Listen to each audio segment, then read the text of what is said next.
Attention, l'heptoxyde de manganèse est un liquide très instable qui produit des fumées toxiques. Merci de ne pas reproduire cette expérience chez vous.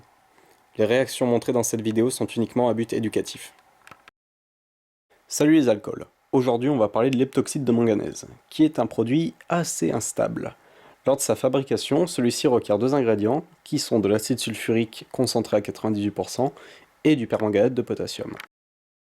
L'heptoxyde de manganèse est connu pour s'enflammer spontanément au contact d'une surface dont la température est supérieure à 55 degrés ou avec certains solvants organiques. Dans cette vidéo, je vais montrer la fabrication de ce dernier, ainsi que les réactions qui en découlent. Dans un verre de montre, rajoutez près de 2 ml d'acide sulfurique concentré. Placez par-dessus une petite quantité de permanganate de potassium et remuez délicatement à l'aide d'une baguette de verre. Au moment où ils sont mélangés, la mixture devrait prendre une couleur verte. Pour la première réaction, nous allons mettre en contact l'heptoxyde de manganèse avec une surface chaude. Ici, j'ai décidé de chauffer une baguette en métal à l'aide d'un chalumeau. Cette réaction chimique entre le permanganate de potassium et l'acide sulfurique va former de l'acide permanganique et du bisulfate de potassium. Cet acide permanganique va ensuite être déshydraté par l'acide sulfurique et former de l'heptoxyde de manganèse. Au contact de la baguette, celui-ci prend directement feu. Cette nouvelle molécule est un très puissant oxydant et vu qu'elle est instable, elle va donc facilement réagir avec différents produits. Comme dit précédemment, l'heptoxyde de manganèse réagit aussi avec des solvants organiques, et j'ai choisi comme exemple celui de l'éthanol. Cela est possible avec d'autres tels que l'acétone ou l'aniline, mais pour des raisons de sécurité, de praticité et surtout d'accessibilité, j'ai décidé de privilégier un solvant moins dangereux. On remarque que lors de l'ajout de l'éthanol, l'heptoxyde de manganèse réagit violemment et produit même un bruit d'explosion.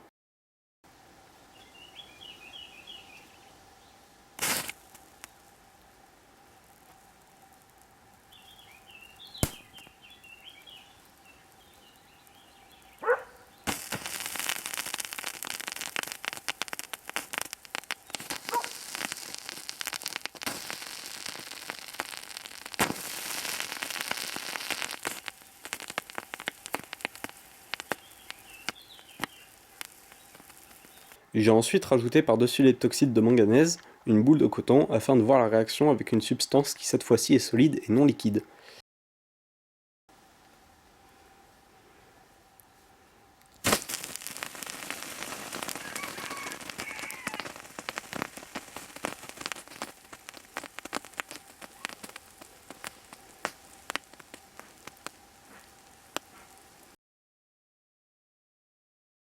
Une façon simple de neutraliser l'heptoxyde de manganèse restant est de rajouter progressivement de l'eau afin de retransformer celui-ci en acide permanganique.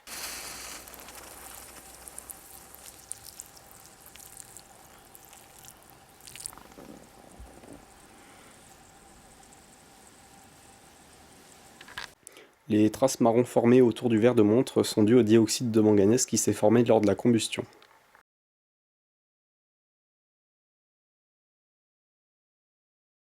Bien que l'heptoxyde de manganèse soit neutralisé, la solution contient encore certains produits pouvant être nocifs pour l'environnement et qui nécessitent d'être traités proprement. En conclusion, on peut dire que l'heptoxyde de manganèse est un produit très instable mais qui donne certaines réactions assez impressionnantes. Il est aussi important de ne pas oublier de respecter les consignes de sécurité afin d'éviter tout accident. Je vous remercie d'avoir regardé cette vidéo. Encore une fois, n'hésitez pas à me proposer d'autres idées d'expérience pour le futur. Et sur ce, à la prochaine.